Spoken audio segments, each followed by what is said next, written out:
Yo,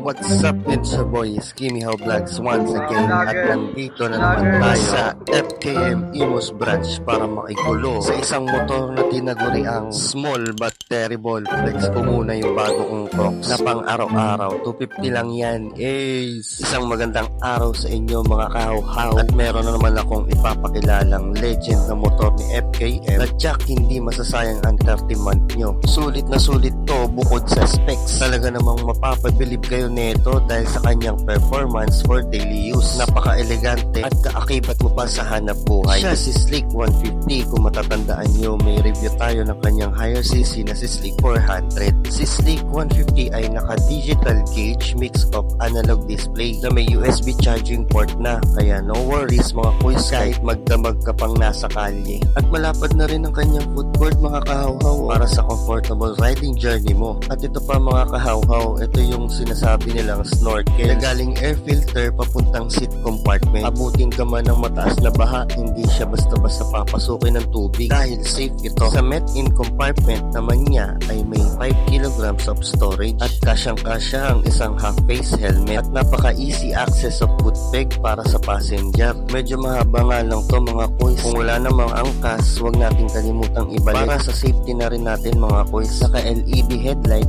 turn signal lights at tail lights na rin siya mga kahaw-haw. Top box bracket ready na rin pala siya mga kuys. Siguradong marami-raming pasalubong galing probinsya to pag uwi. Naka double shock absorber na adjustable na rin to sa rear at double shock absorber na rin sa front. Naka disc brakes na rin, dual pat sa harap at single pat naman sa likod. Solid ang brakes mo dahil naka dual anti-lock braking system na. Frenong biglaan, basic at safe na safe yan kay Slick 150.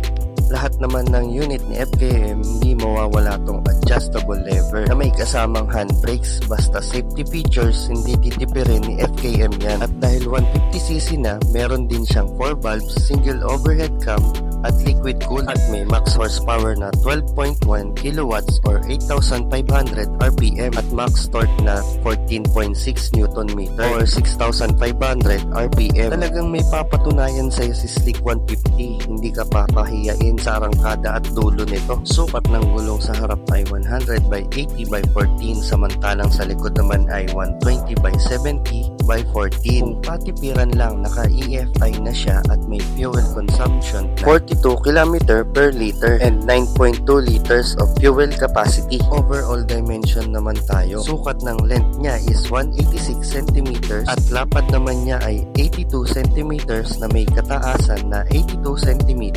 Wheelbase of 1,322 mm. Seat height is 760 mm. Ground clearance is 140 mm at may bigat na 150 kg. Saktong-sakto to sa mga may height na 5 flat pataas bukod sa mababa na. Napakagaan pa ni Slick 150. Available colors ni Slick 150 ay gray, white at black. At sa mga gusto mag-avail, PM nyo lang mga FB pages nila or i-PM nyo ko para sa mabilisang transaksyon. Gaya nga ng sabi ko, akong bahala sa inyo. Big discount of freebies gaya ng helmets at top packs ni Site Philippines. Mapapasayo na. Matatapos na lang ang taong 2024. Wala ka pang motor ni FKM. Ay siya. O sige na mga kahaw-haw, hanggang dito na lang muna for today's review. Paalam!